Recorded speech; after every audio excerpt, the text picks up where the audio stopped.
The morning sun filtered through the sheer white curtains of their bedroom, casting a warm golden glow across the hardwood floors.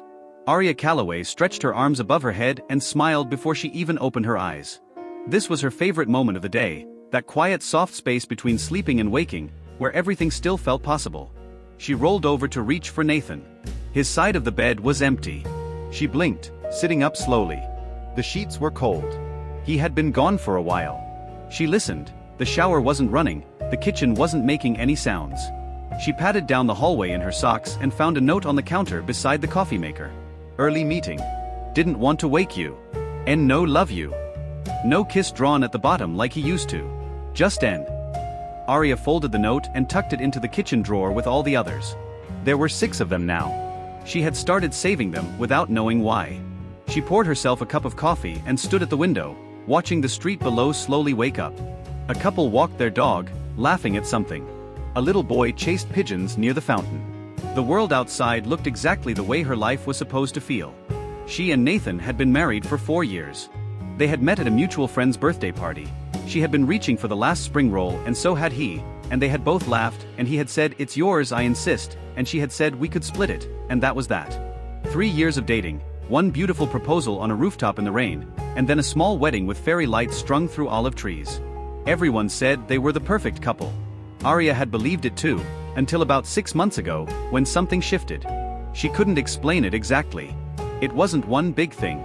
It was 100 small things. Nathan coming home later and later. His laughter becoming something he kept on his phone, not something he brought through the door.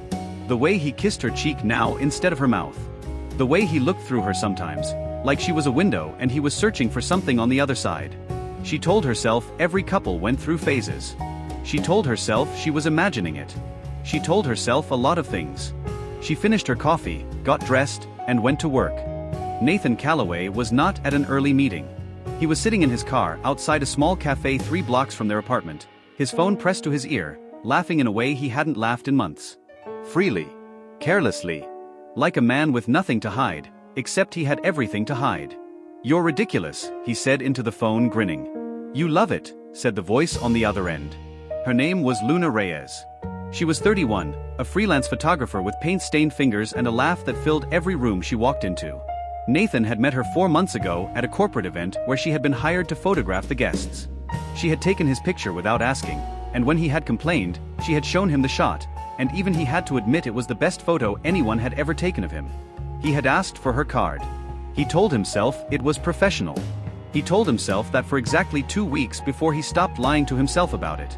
Now he sat outside the cafe every morning before going to the office, talking to her for 20, 30, sometimes 40 minutes. He had created a world inside his phone. A world where he was funnier, lighter, freer. A world where no one expected anything from him. A world where he didn't feel like he was slowly disappearing inside a life he had chosen but forgotten how to live. "I have to go," he finally said. "Real world calls." "Come see me tonight," Luna said. Not a question. Never a question with her. He hesitated for exactly 3 seconds. "I'll text you." He already knew he would go. That evening, Arya made pasta for one and ate it standing at the kitchen counter. Nathan had texted at 6, "Won't make dinner. Client thing. Don't wait up." She had replied, "Okay. Be safe." She waited. No reply came. She set the phone face down and ate slowly, watching a cooking show she wasn't really watching.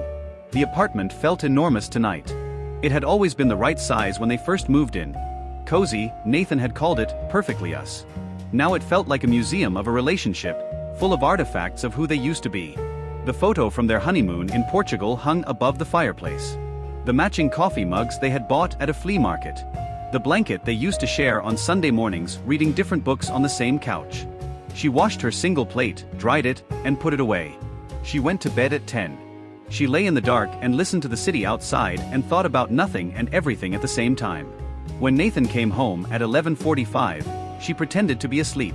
She heard him move through the apartment carefully, quietly. She heard him brush his teeth.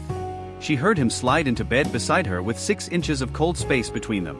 She lay there in the dark, eyes open, and thought, something is wrong. Not for the first time. But for the first time, she let herself think it all the way through. It was a Tuesday when everything began to unravel. Arya was doing laundry, a perfectly ordinary domestic Tuesday, when she reached into the pocket of Nathan's gray blazer and found a receipt. She almost threw it away without looking. She almost did. Her fingers were already moving toward the trash bin when something made her stop. She looked at it. Maison Rouge Restaurant. Table for two. Saturday, March 14th. 8:47 p.m. She stood very still. Saturday, March 14th. She had been home alone that night. Nathan had said he was at a work dinner with clients from out of town. She had spent the evening reorganizing her design portfolio and watching a documentary about architecture. She had texted him at 9 to ask if he wanted her to leave food out. He had replied, "Don't bother, we're eating late here." She looked at the receipt again. 2 glasses of red wine. 1 order of pan-seared salmon. 1 order of lamb chops. 1 creme brulee, shared. Her hands were trembling. She noticed that distantly, like it was happening to someone else. She set the receipt on top of the washing machine very carefully, like it was made of glass. Then she stood there for a long time, staring at it, while the washing machine hummed beneath her hands. It could be nothing, she thought. But she had stopped believing her own reassurances weeks ago. Luna's apartment had a rooftop terrace that overlooked the whole west side of the city. She had strung Edison bulbs along the railing and kept potted lavender in mismatched clay pots.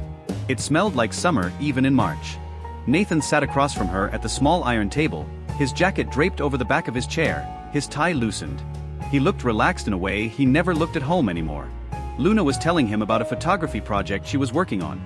Portraits of elderly couples who had been together for 50 years or more.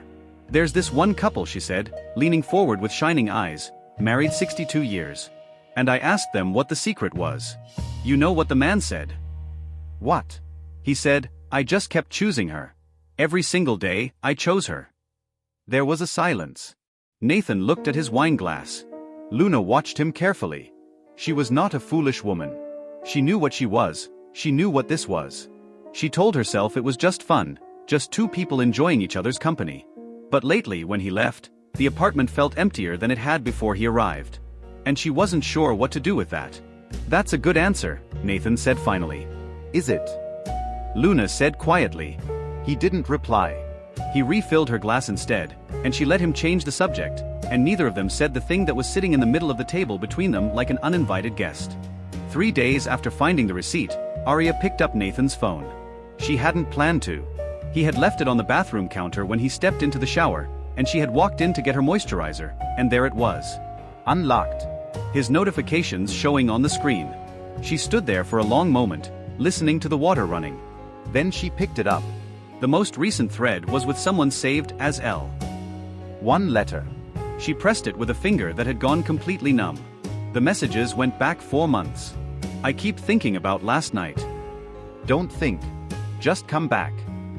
You make everything complicated, Nathan. You make everything worth it." She scrolled slowly, her eyes moving over words that rearranged her entire understanding of the last 4 months. Every late meeting. Every early morning. Every cold kiss on the cheek. Every "don't wait up." They assembled themselves into a new picture. Ugly and clear and undeniable. The shower turned off. She set the phone down exactly where she had found it. She walked out of the bathroom. She sat down on the edge of the bed and pressed both hands flat against her knees and breathed. In. Out. In. Out.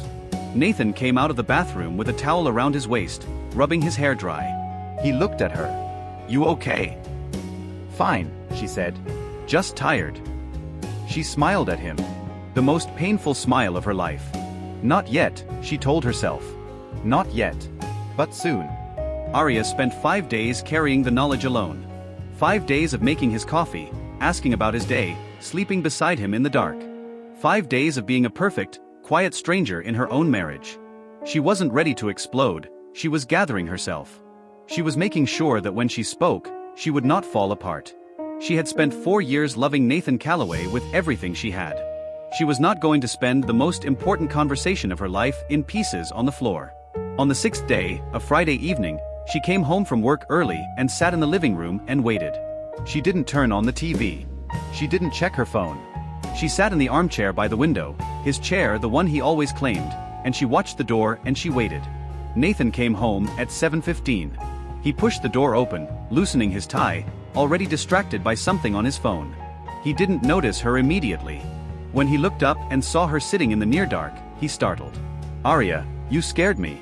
Why are you sitting in the dark?" She reached over and turned on the lamp. "Sit down, Nathan," she said. Something in her voice made him go very still. She watched the moment cross his face, that flicker of a man who knows, who has always known this moment was coming, who has spent months pretending it wasn't.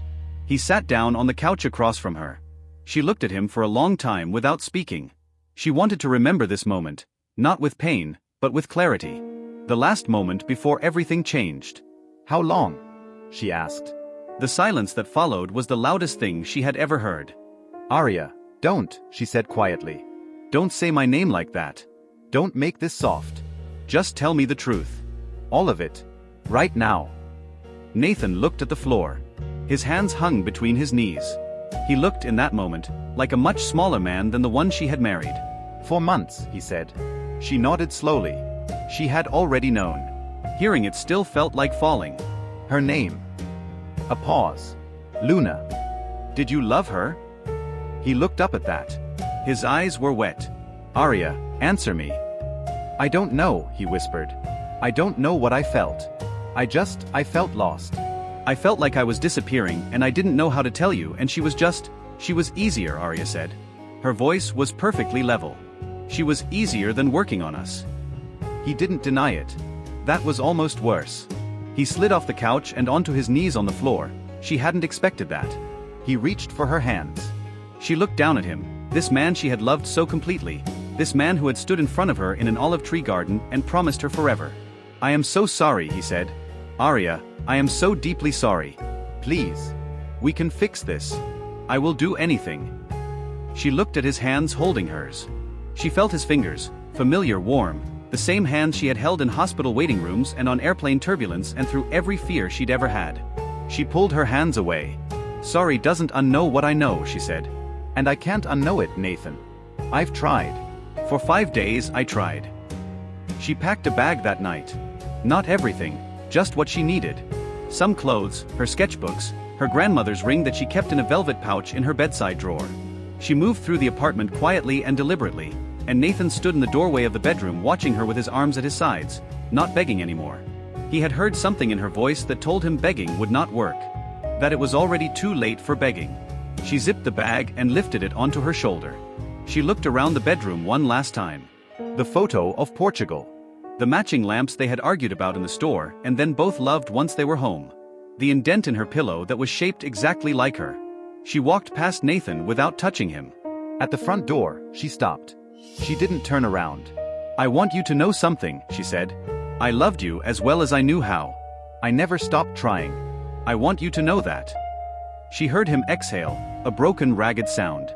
"Arya," she opened the door. The morning light fell across her face, pale gold and clean and impossibly gentle, like the world was offering her something new. She stepped out onto the landing and pulled the door shut behind her. Not a slam. Just a soft, final click. She stood outside for a moment, the bag on her shoulder, the city waking up around her. She breathed in. The air smelled like rain and coffee and somewhere, someone's garden. She did not feel free yet. She knew that would take time.